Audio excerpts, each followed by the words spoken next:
When The Ten Commandments was released in 1956, it was not just another movie.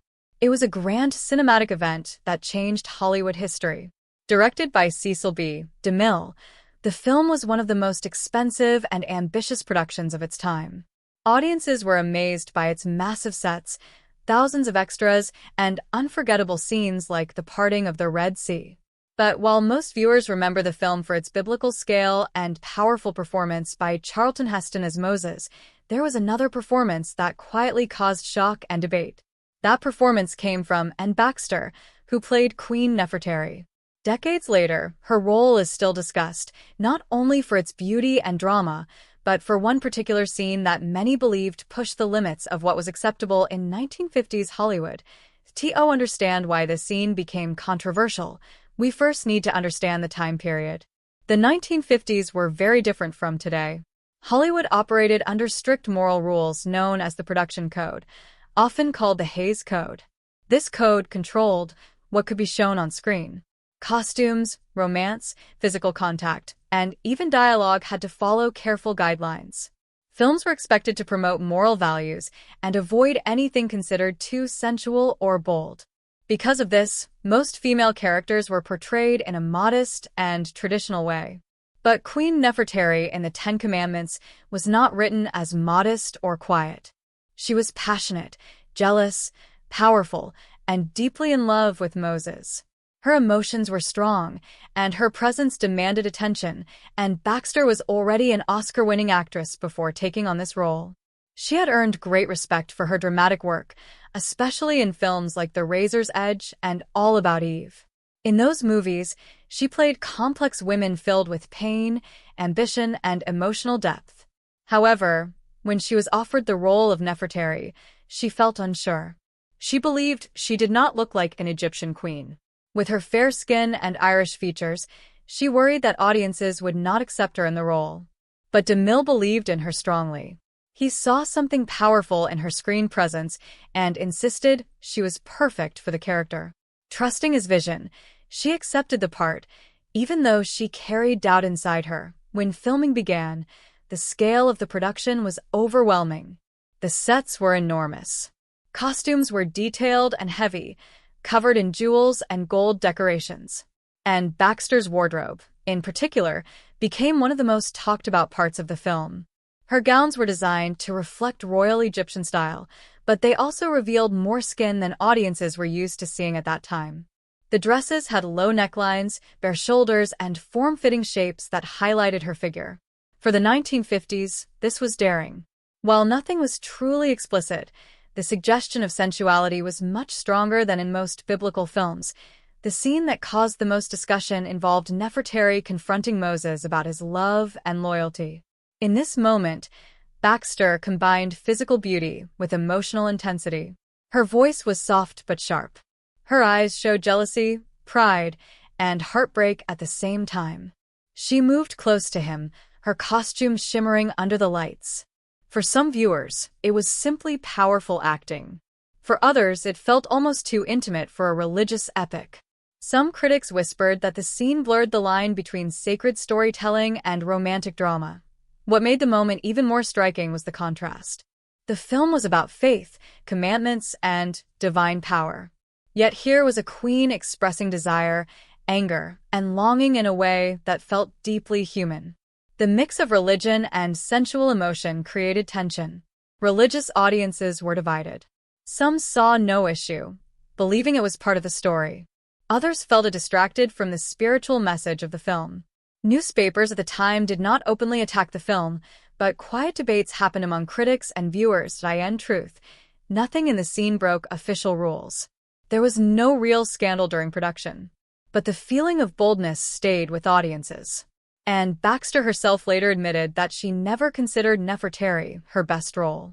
She felt the character was dramatic but lacked the subtle emotional depth she preferred.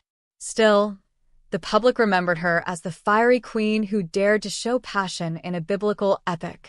Over time, that memory became part of Hollywood legend, and so, what seemed like just another dramatic performance slowly turned into one of the most talked-about portrayals of its era.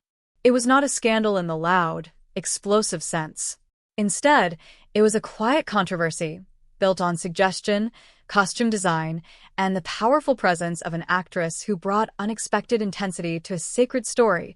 To truly understand why and Baxter's performance as Queen Nefertari created such a strong reaction, it is important to look closely at the atmosphere inside Hollywood during the mid-1950s.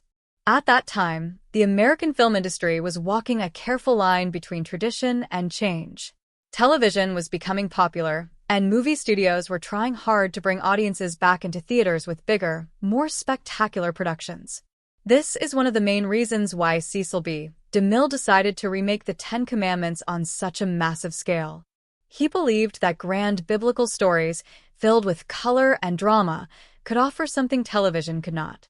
But even as studios tried to attract viewers with beauty and spectacle, they still had to follow strict moral standards. The production code was still active, and religious films were expected to show respect and seriousness.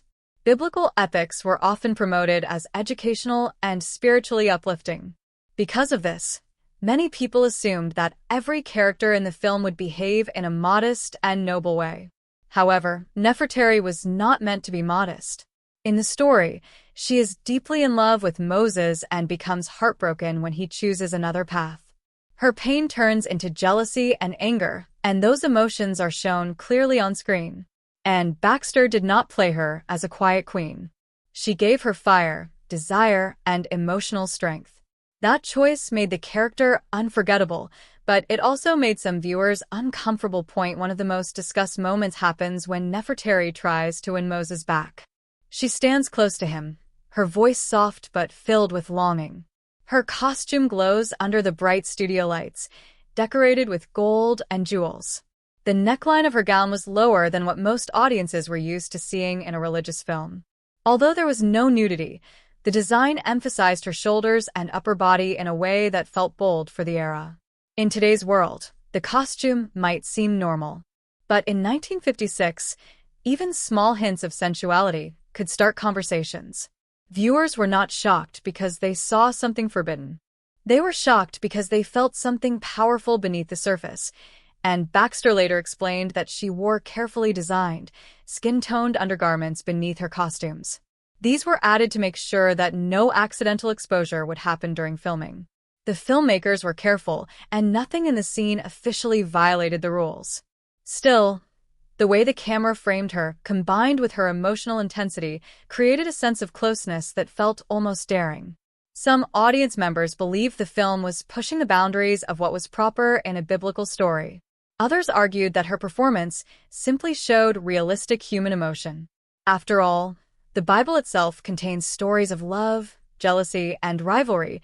It is also important to remember that Baxter was not just a beautiful actress placed in a decorative role. She had already proven her dramatic skill in serious films like All About Eve. In that movie, she played Eve Harrington, a woman whose ambition hides behind innocence. That role showed her ability to portray layered emotions. When she stepped into the role of Nefertari, she brought that same intensity. Instead of playing the queen as simply glamorous, she played her as wounded and desperate. Her eyes, her voice, and even her posture told the story of a woman losing the man she loved. That emotional honesty may have made the scene feel more intimate than the filmmakers expected. Interestingly, there was no major censorship scandal after the film's release. The movie was a huge success at the box office. Audiences around the world lined up to see it. Charlton Heston became forever linked with the image of Moses, and Baxter became permanently connected to Nefertari. But even without official complaints, the whispers continued.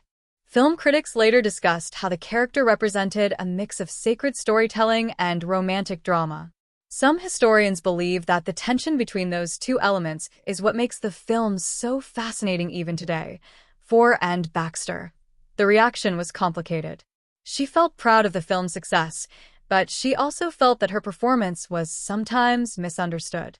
She had worked hard to bring depth to the queen, yet many viewers focused mainly on her beauty and costumes.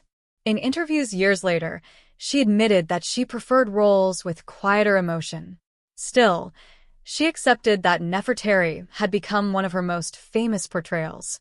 The controversy, even if subtle, added to the legend. In the end, the scene was not controversial because it broke rules. It was controversial because it revealed something powerful about desire, pride, and heartbreak within a sacred story. That combination of religion and human passion created a spark that audiences could not ignore.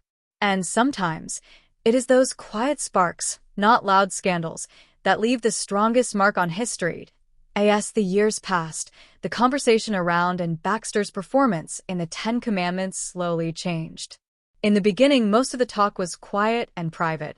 People discussed it after leaving the theater or in small newspaper columns. But decades later, film historians began to look back at the movie with a new perspective. They realized that Queen Nefertari was not just a decorative character in a biblical epic. She represented something deeper about women in 1950s cinema. She was strong, emotional, ambitious, and openly expressive about her love and jealousy.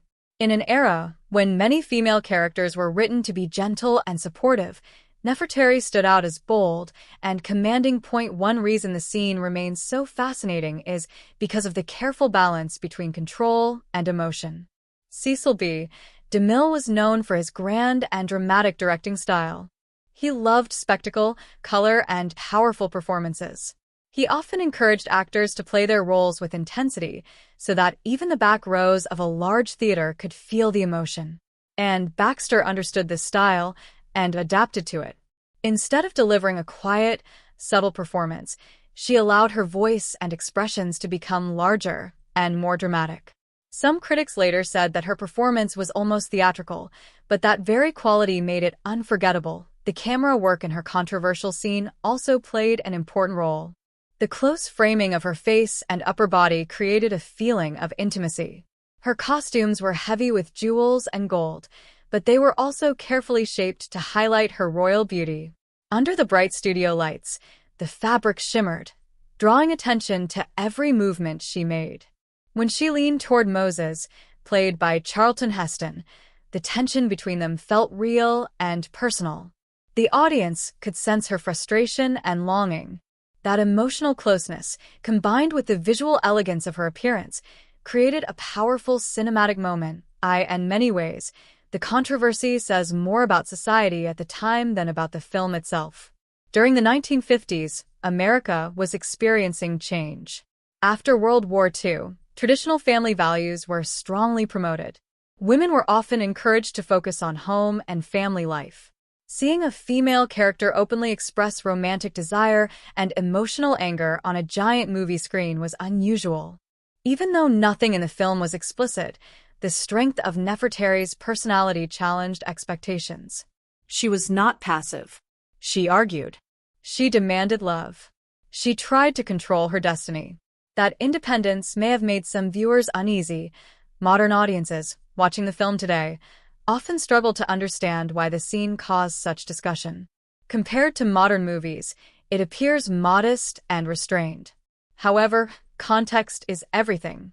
In 1956, even a slightly daring costume or a prolonged romantic gaze could feel shocking. The production code limited how far filmmakers could go, so directors often relied on suggestion rather than direct display. Suggestion can sometimes be more powerful than anything obvious.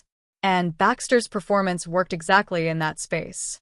She suggested desire without showing it. She suggested vulnerability beneath pride. That subtle tension made the scene memorable, and herself had mixed feelings about being remembered, mainly for Nefertari. She valued her Oscar-winning role in The Razor's Edge more deeply because it required emotional suffering and dramatic transformation. In contrast, she felt that Nefertari relied heavily on visual impact. Yet, over time, she came to accept that this queen had become part of her identity in Hollywood history.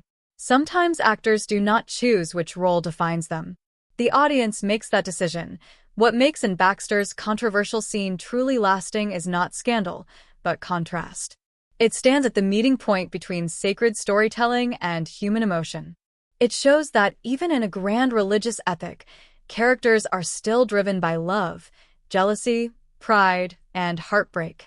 That human element keeps the film alive for new generations. People returned to it not only for the miracles and commandments, but for the dramatic relationships between its characters. In the end, the scene that once caused whispers now feels like an important piece of cinematic history. It reminds us that controversy does not always come from breaking rules. Sometimes it comes from pushing gently against the limits of expectation. And Baxter did exactly that. Through elegance, intensity, and emotional courage, she created a queen who still sparks conversation nearly 70 years later. By the time the 1960s arrived, the Ten Commandments had already secured its place as one of the greatest biblical epics ever made. It continued to be re-released in theaters and later became a television tradition during religious holidays. Each time it aired, a new generation discovered the story of Moses, the plagues, and the parting of the Red Sea. But alongside those grand moments, viewers also rediscovered Queen Nefertari. For many, she became one of the most memorable parts of the film. Her beauty, pride, and emotional intensity gave the epic a human center that balanced its religious message. For and Baxter, however, the lasting fame of Nefertari was complicated. She had already built a powerful career before stepping into that jeweled costume. She had won an Academy Award and proven her dramatic skill in films like All About Eve. In that movie, her character Eve Harrington was ambitious and calculating, a role filled with emotional layers and sharp dialogue. Many critics believed that performance showed her greatest range as an actress. Yet when the public thought of Anne Baxter, they often remembered the regal Egyptian queen instead of the complex theater manipulator. This difference between critical praise and public memory is common in Hollywood. Audiences tend to remember the most visually striking roles. Nefertari's costumes, posture, and dramatic confrontations left a powerful image in people's minds. The scene that once caused quiet controversy became part of her legend. Film magazines and television programs frequently replayed clips of her standing proudly beside Moses, her eyes filled with passion and defiance. Over time, the whispers about bold costumes transformed into admiration for her screen presence. It is also worth noting that Anne Baxter's portrayal of Nefertari influenced how later historical and biblical queens were presented in cinema. Her performance showed that a royal woman could be both elegant and emotionally expressive. She was not only decorative, she was central to the story's emotional conflict. This approach paved the way for more layered female characters in epic films. Directors began to realize that audiences responded strongly to women who showed strength and vulnerability at the same time. Meanwhile, Anne Baxter's career gradually shifted toward television. Like many stars of Hollywood's golden age, she adapted to the changing entertainment industry. She appeared in popular television series and continued acting steadily. While television did not carry the same grandeur as working with directors like Cecil B. DeMille, it allowed her to explore different characters and reach viewers in their homes. Even in smaller roles, she carried the same dignity and professionalism that defined her film career. As film scholars revisited classic Hollywood in later decades, they began to analyze the Ten Commandments with deeper attention.